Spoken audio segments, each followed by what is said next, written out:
1장 1절에서 8절 말씀입니다.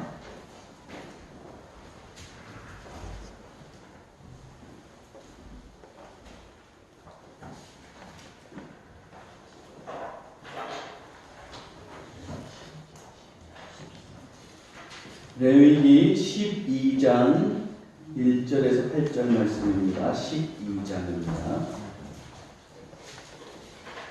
여호와께서 모세에게 말씀하여 이르시되 이스라엘 자손에게 말하여 이르라.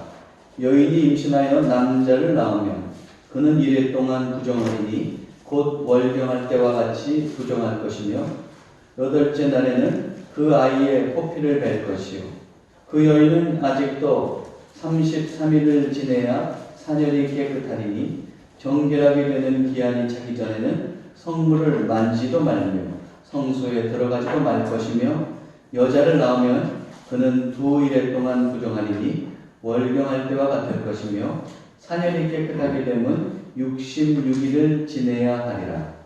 아들이나 딸이나 정결하게 되는 기한이 차면 그 여인은 번제를 위하여 1년 된 어린 양을 가져가고 속죄제를 위하여 집비둘기 새끼나 산비둘기를 회막문 제사장에게로 가져갈 것이요 제사장은 그것을 여호와 앞에 드려서 그 여인을 위하여 속죄할지니 그리하면 사년이 깨끗하리라.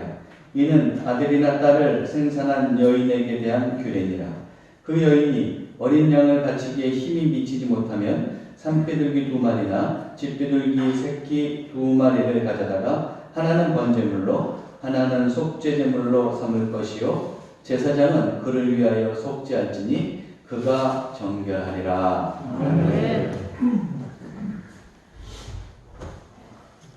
이게 정동수 목사님 나오셔서 차별이 아니라 사랑입니다 라는 제목으로 은혜의 말씀 전하시겠습니다.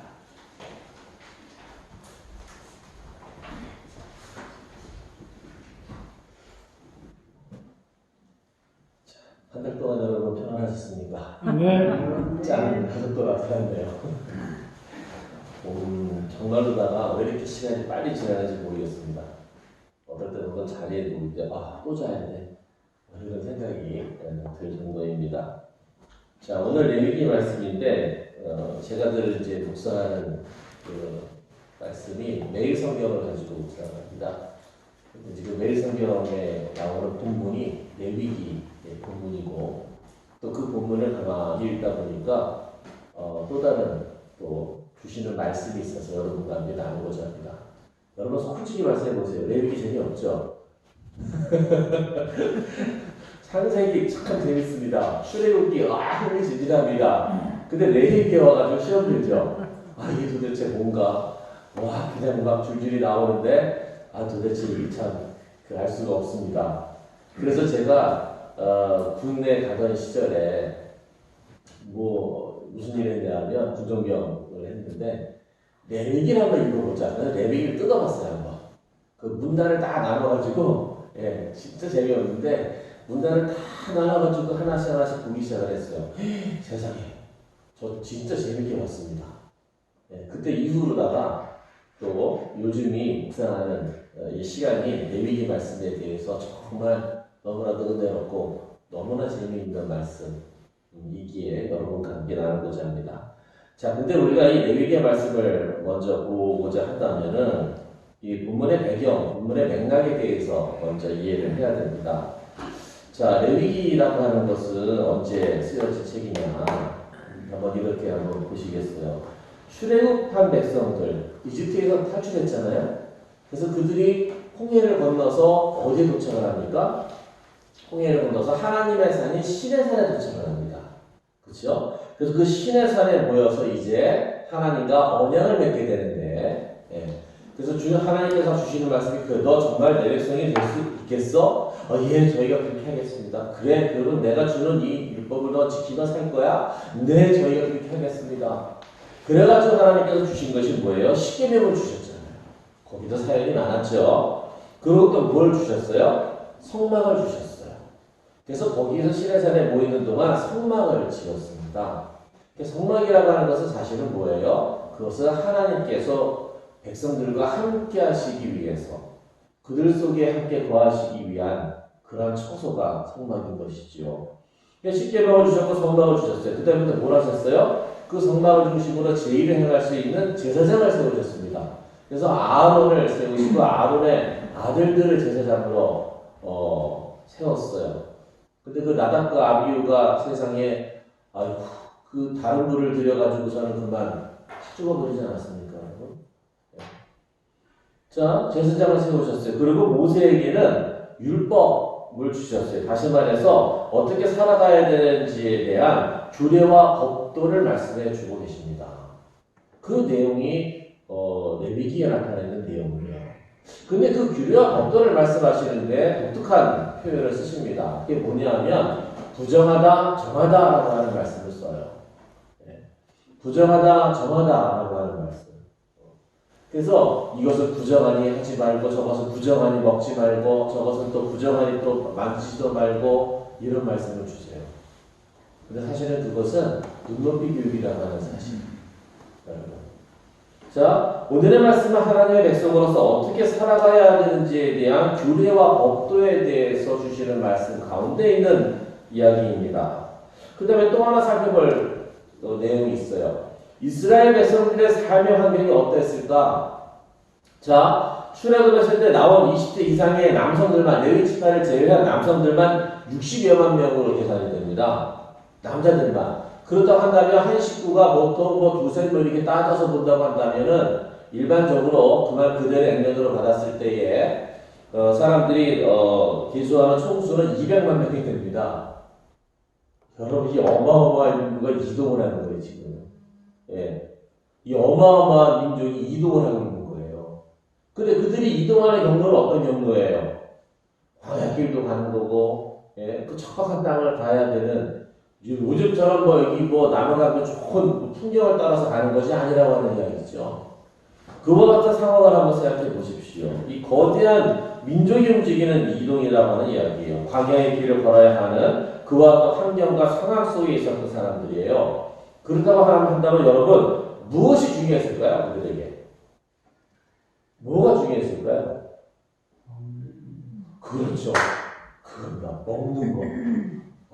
너무 감사합니다. 이렇게 말씀도 주거니 받거니 하면 저는 되게 재밌더라고요. 먹는 게 중요하죠. 먹는 게. 의식주가 중요하지 않겠습니까? 텐트를 치고 살더라도 그래서 많이 불만이 쏟아져서 나온 게 뭐예요? 물이 없네. 세상에 여기서 목말라 죽이려나 불편들 하지 않습니까? 물이 바이블 사건이라든지. 그래서 먹는 거. 예국에 있을 때는 내가 그 고기며 야채를 후성기며 실컷 먹었는데 여기서 줄여 죽는도다. 그래가지고 하나님도 뭘 주셨어요? 매출하기를 주셨잖아요. 그리고 날마다 일용할 양식이 될 수 있고 뭘 주셨어요? 만나를 또 주셨잖아요. 자, 먹는 게 중요해요. 또 뭐가 중요할까요? 질서가 중요합니다. 여러분, 그 어떠한 체계가 없었지 그냥 그 노예세상에 살던 사람들 전체를 끌고 나온 거예요. 그러면 거기에서 온갖 시비들이 있었을 거 아니에요. 온갖 소송들이 발생했을 거 아니에요. 그런데 그 모습을 본 모세의 장인 이드로가 어떠한 지혜를 줍니까? 모세에게 너 혼자 이 많은 일을 도대체 마파하지 못한다. 그러면서 10부장, 50부장, 100부장, 1000부장을 세워라.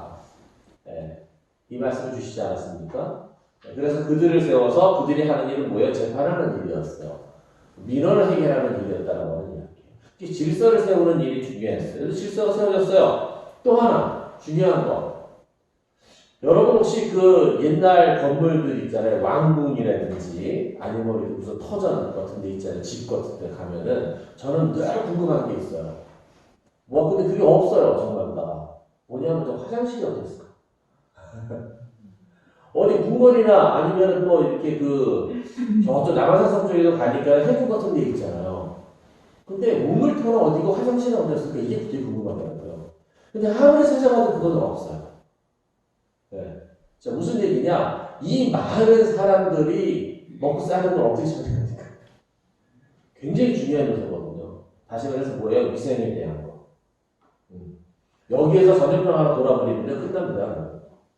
그 여러 가지 환경 속에서 살아가는 그 물이 때로 이동을 하는데 거기에서 전염병 하나 돌아가요, 여러분. 그냥 자동적으로 다 전염돼서 다 죽어버리고 마는 거예요. 멸종돼 버리는 거예요. 그래서 이 위생에 대한 일들이 굉장히 중요했습니다. 그래서 레위기의 정부정에 대한 규례의 말씀에 보면 이 질병의 발생과 전염병의 발생이 치명적이었기에 아주 철저하게 하나님께서 그걸 구별해 주시는 모습들을 보게 돼요. 먹어야 될 것과 먹지 말아야 될 것, 또 만져서는 안 될 것, 이런 것들에 대해서 말이죠. 인류의 생명이 유지가 된 게 여러분 뭐로 인한 거예요? 그 원인 중에 하나가 위생에 대한 것들이 있어요. 위생에 대한 관념들이 커졌어요. 이미 일찍이 이 유대 사람들은 그 옛날서부터 뭐를 실행을 했어요? 요즘 우리가 잘 아는 손 씻기. 이거 하나만 가지고도 큽니다. 또 뭐예요? 전염병이 있는 사람들은 격리를 시켰어요. 요즘에 우리가 하고 있는 일이잖아. 어디 격리를 시켰어요? 그들이 모여서 하는 진 바깥에 처소를 마련해서 격리를 시키고 그 판별을 의사가 아니라 누가 결정했어요? 제사장이 하게 되었습니다. 강력한 공권력이죠. 그 당시 제사장이라고 한다면. 예. 하나님을 대신하는 거니까. 그래서 강력한 조치를 이루어지게 했던 것을 보게 됩니다. 여러분 근데 한번 생각해 보세요. 그 출애굽 광야의 여정 가운데서도 여전히 삶은 계속되지 않았겠어요? 사랑하는 사람들이 여전히 사랑했고, 그렇죠? 또 뜨거웠던 사람도 더 뜨거웠을 것이고, 그러면서 또 뭐가 결혼과 출산과 또 장례라고 하는 일들이 벌어지지 않았겠습니까? 예. 그와 같은 환경을 우리가 이해를 하고 이 말씀을 보게 되면 다르게 대합니다. 오늘은 연인의 출산에 대한 말씀이에요. 그러면 그와 같은 환경 속에서도 여전히 아이들은 태어났어요. 근데 오늘 말씀을 가만히 보니까 아들을 낳은 경우와 딸을 낳은 경우가 다른 것을 봐요. 하나님이 남녀를 차별하셨나? 하나님이 성차별주의자신가? 여러분 어떻게 생각해요? 여기 보니까 남자아이를 낳은 여자에게 부정함은 7일 동안 부정하고 33일간의 부정 기간을 갖는 반면에 여아를 낳은 아이의 부정은 며칠이에요? 그 배예요. 14일 동안 부정하고 그리고 부정한 기간은 33일이 아니라 며칠이에요? 66일 동안 부정하리라 라고 말씀해 주세요. 자, 여기서 부정이라고 하는 이 말의 의미는 뭘까요? 사실은 말 그대로는 더럽다, 불결하다라고 하는 뜻이에요. 근데 이것을 오해하지는 마시자고요. 정상적이지 않다라고 하는 것입니다. 경계하고 주의해야 될 것이다라고 하는 이야기입니다. 부정한 것을 잘못 따왔을 때는 때로는 가증할 것이 되기도 해요. 그러나 백성 중에서 끊쳐지기도 해요. 민수기의 말씀에 보니까 사람이 부정하고도 자신을 정결하게 하지 아니하면 여호와의 성소를 더럽히니 그러므로 회중 가운데서 끊어질 것입니다. 이 부정함도 잘 다뤄냈네요.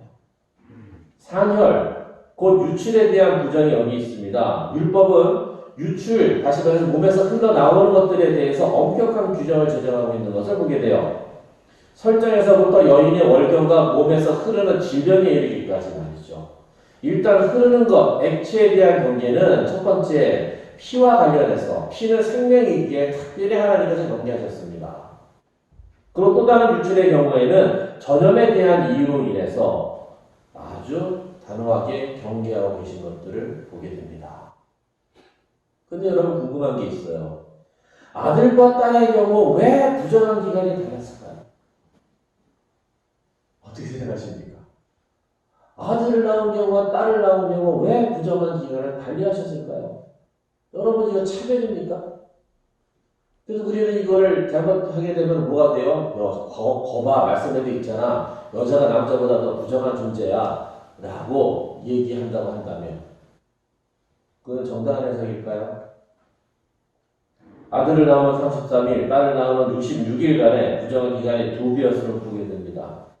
여러분, 여아를 낳은 산모의 부정이 남아에 비해서 2배인 것은 과연 여성에 대한 부정적인 차별인가요? 차별이 아니라 저는 구별이라고 생각합니다. 하나님께서는 차별하신 것이 아니라 구별하게 하셨어요. 이는 광야의 험한 환경에서 여자를 보호하시는 하나님의 사실은 편애라고 생각합니다. 남자보다는 여자를 더 끔찍히 아끼시는 그런 하나님의 편애라고 저는 생각해요. 여성이요. 그죠. 예, 하나님의 사랑을 여러분들은 처음부터 받아서 아멘. 예, 그럼요. 하나님 얼마나 우리 여성들을 생각하시는데 못난 남성들이 그걸 깨닫지 못해서 그런 거죠. 죄송합니다. 저도 회개하고 살고 있습니다. 근데 실천이 잘 되지가 않아요. 그래도 노력을 했을 때 살 겁니다. 예. 저희 집은 여인천하에 남자 둘밖에 없더라고요. 7명 가운데서. 그리고 이제 저희 하민이가 또 신검을 받으라고 통지가 날라왔어요. 드디어 이만했던 꼬마가. 그리고 이제 저 녀석이 이제 군대 가고 나면 저 혼자예요. 그 집에.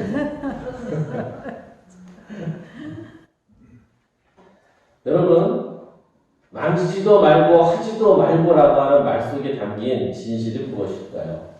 야, 더럽고 불결하니까 저리 가! 라고 하는 것일까요?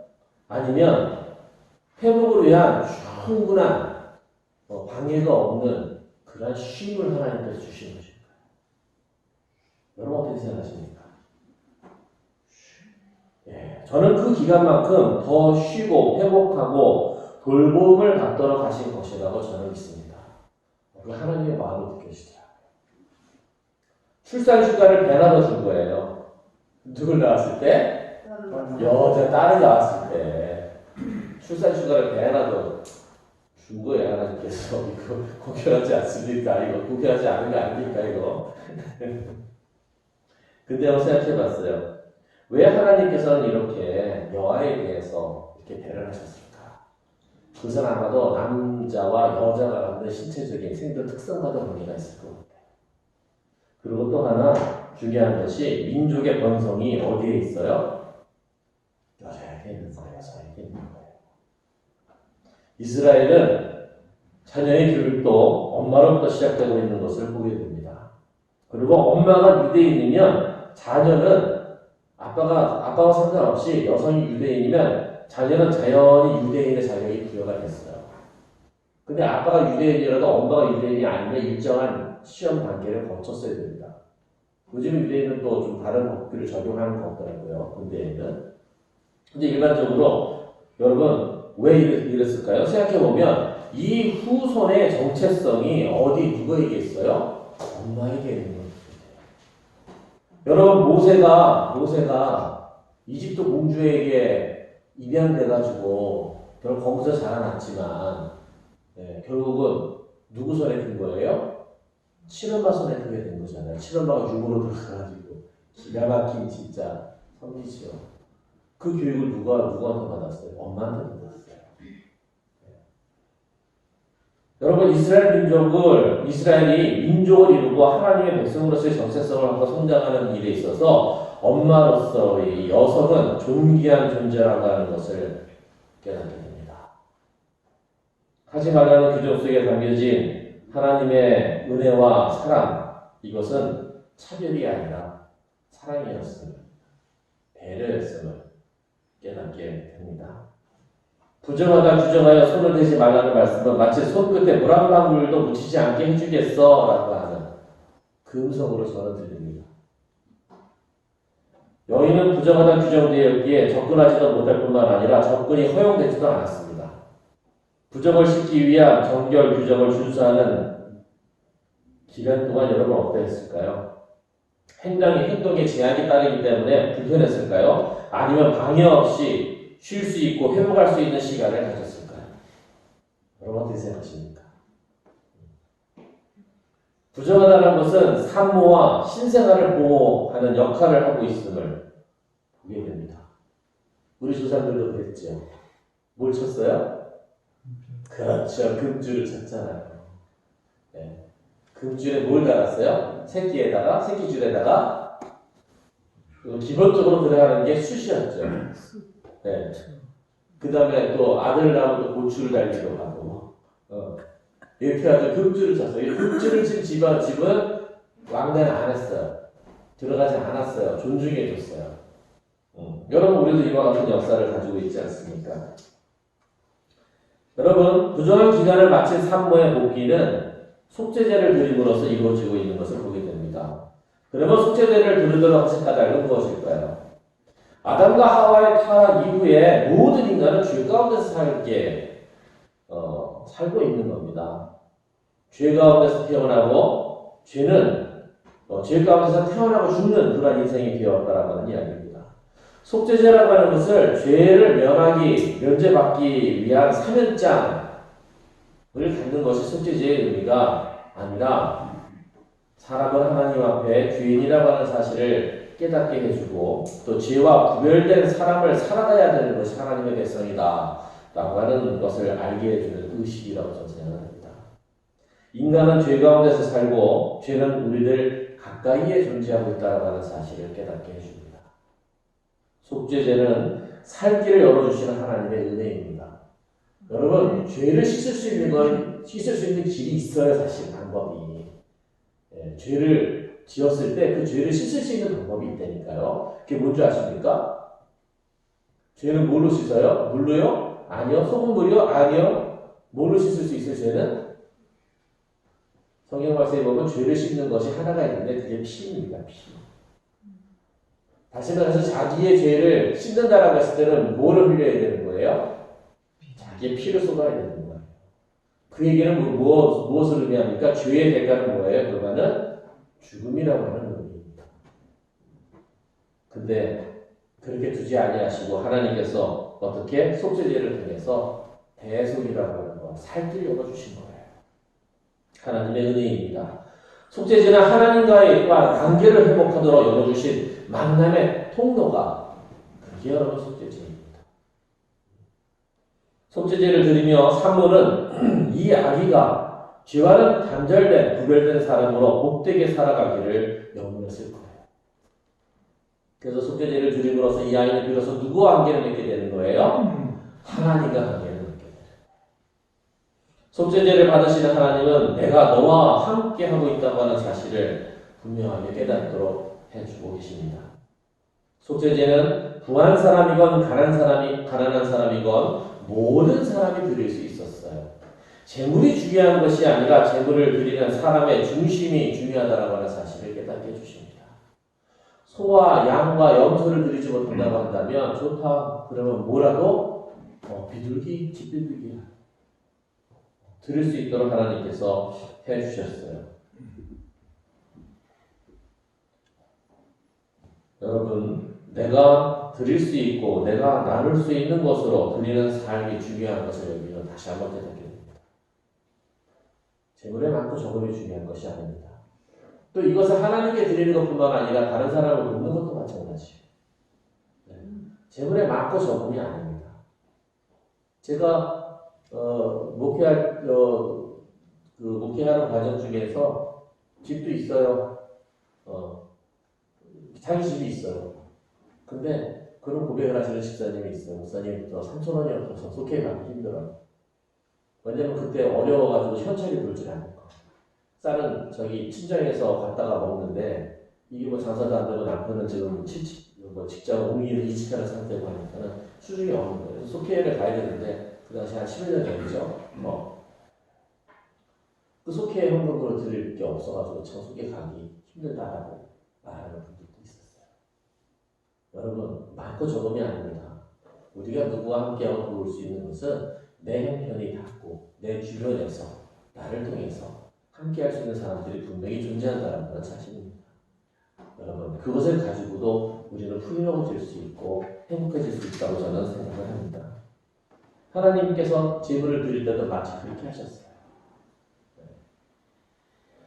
남아와 여호와의 부자와 기간이 다른 것을 보며 저는 오늘 이 말씀을 어떻게 적용해 볼까? 적용하기 원하실까? 하나님께서 이 말씀을 주시는 것은 무엇일까? 생각하다가 한 가지 단어가 떠올랐습니다. 그것은 공평이라고 하는 것입니다. 또 하나는 다름이라고 하는 것입니다. 다르다라고 하는 것. 여러분, 다르면, 솔직히 말하면 다르면, 제가 버금한다는 MBK 강사이기도 하지만 사람이 달라요. 근데 문제는 다르면 불편해요. 다르면 어색해요. 이게 사실이에요. 두 가지 현상이 나타나는데 다르면 다르기 때문에 나하고 내 스타일하고 안 맞는 거예요. 그러니까 내가 안 하던 짓을 하는 거예요. 그래서 불편해요. 그리고 어색해요. 또 다른 반응이 있어요. 이거는 눈에 콩깍지가 씌인 사람들의 경우인데 다르기 때문에 매력적으로 보여요. 또 내게 없는 것이 있거든. 내가 못하는 걸 또 그 사람이 해주거든. 그래서 콩깍지가 씌인 경우에는 다르기 때문에 오히려 매력적으로 보이기도 해요. 이게 이제 3년 만에 깨지기 시작을 하죠. 이쪽이 보이기 시작을 하죠. 네, 그때서부터 이제 쭈딱쭈딱거리기 시작을 하는 겁니다. 여러분, 사람은 달라요. 근데 이 다른 것이 옳고 그른 것이 아니에요. 좋고 나쁜 것이 아니에요. 서로 이해를 해야 돼요. 오늘 여호와 나마에 대한 규정이 다른 것처럼. 또 하나는 무엇이 공평인가, 무엇이 공정인가라고 하는 이야기. 공평이라고 하는 것은 차이가 없이 균등하다라고 하는 이야기예요. 근데 여기서 조금 더 나가서 공정이라고 하는 것은 무엇이 공평한 것이 바르게 공평한가라고 하는 이야기예요. 무엇이 바르게 공평한가? 자, 차별이 아니라 구별 속에 담겨진 평등과 공정을 여기서 하나 발견하게 되고, 또 하나는 구별의 다름에 대한 이해예요. 또 이 구별은 배려라고 하는 사실을 깨닫게 되는데, 이런 예를 한번 들어보시지요. 한 가정의 식구는 5명이고 또 한 가정의 식구는 3명이에요. 여기 고구마 10개가 있어요. 여러분, 이것을 공평하게 나누는 방법은 무엇입니까? 자, 두 가정에 공평하게 나눠주는 방법은 뭡니까? 10개니까 5개씩 나눠주면 되잖아요. 두 가정이니까. 근데 정말 그게 공평한 걸까요? 그러면 그게 공평이 아니라, 공평할 수 있죠, 두 가정이니까. 근데 그게 공정한 것일까요? 여러분, 어떻게 생각해요? 한 가정은 고구마 2개가 남아요. 근데 한 가정은 고구마 2개가 부족해요. 두 사람이 못 먹어요. 네. 그렇다고 한다면 그것은 공정한 것인가? 여러분, 말씀을 준비하다가 불평등한 선진국이라고 하는 책이 눈에 들어왔습니다. 불평등한 선진국. 저도 읽어보진 않았는데 여러분들과 함께 읽어보기를 원합니다. 거기에 이런 글이 있었습니다. 불평등은 누구의 아들이요 딸이냐의 문제다. 오늘 한국 사회에서 불평등은 누구의 아들이요 누구의 딸이냐라고 하는 문제다. 이게 뭘까요? 그럼 이렇게 얘기합니다. 일정한 사회적 지위를 얻는 것이 어떠한 데 성공하고 취업하고 또 이렇게 어떤 그 지위를 얻는 것이 수월한 사람들, 수월한 계층이기 때문이다. 몇 퍼센트? 0.5에서 1%. 상위 0.5에서 1%들은 그게 상당히 수월한 사람들이라는 거예요. 하고 신뢰할 수 있다는 얘기죠. 그 다음, 부모의 뒷받침 아래 자신의 재능과 노력을 합쳐서 성공할 수 있는 사람들이 상위 10%에서 15%입니다. 그 다음, 인생을 살아갈 기본적인 토대 정도는 마련해서 아이들에게 뒷받침해 줄 수 있는 그 부모들이 40%입니다. 그 밑에는 무엇일까요? 그 나머지는 이전부터 많은 걸 포기하고 힘든 삶을 살아가야 하는 자녀들을 둔 부모들입니다.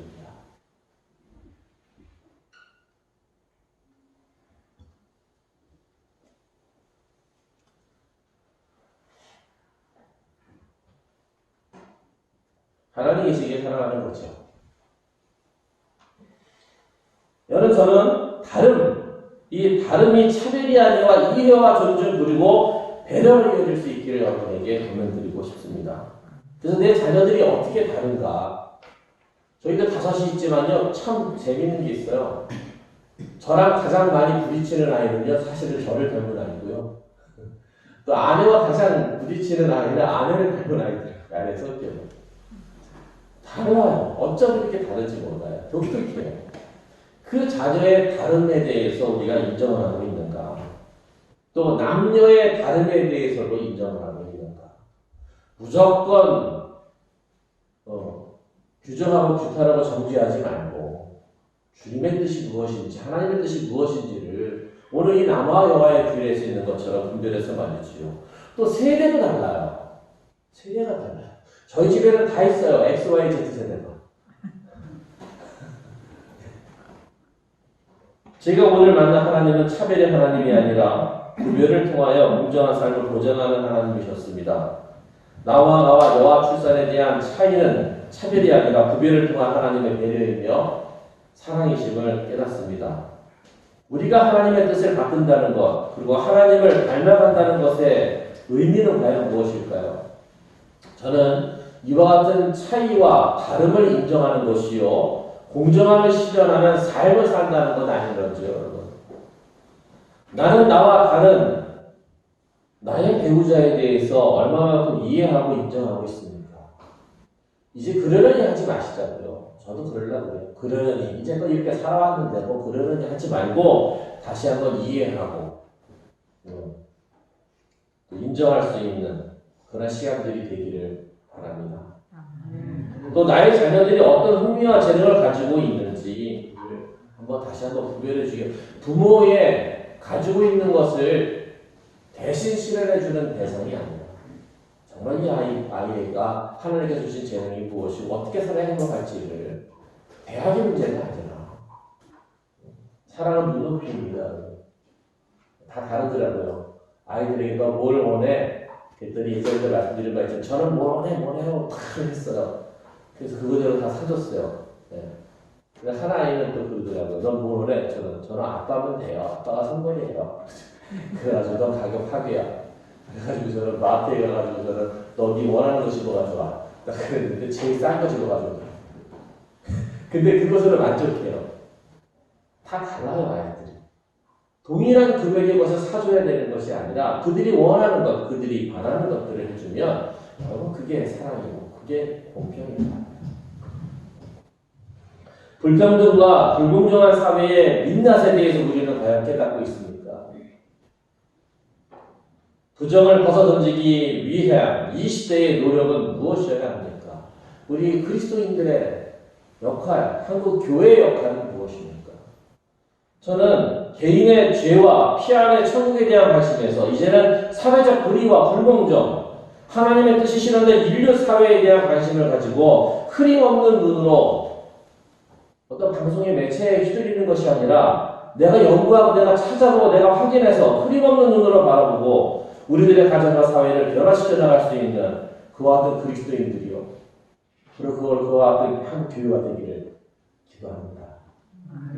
그래서 다시 한번 말씀을 읽고 묵상하며 적어도 이 불공정한 불평등한 선진국이 무엇인지 그 내용에 대해서도 한번 연구하고 찾아봤으면 좋겠어요.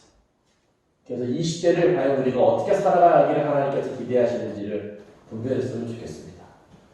여러분의 가정과 여러분의 일터 가운데에 살아계신 주님의 은혜가 함께 하시기를 축원합니다. 아멘. 하나님 감사합니다.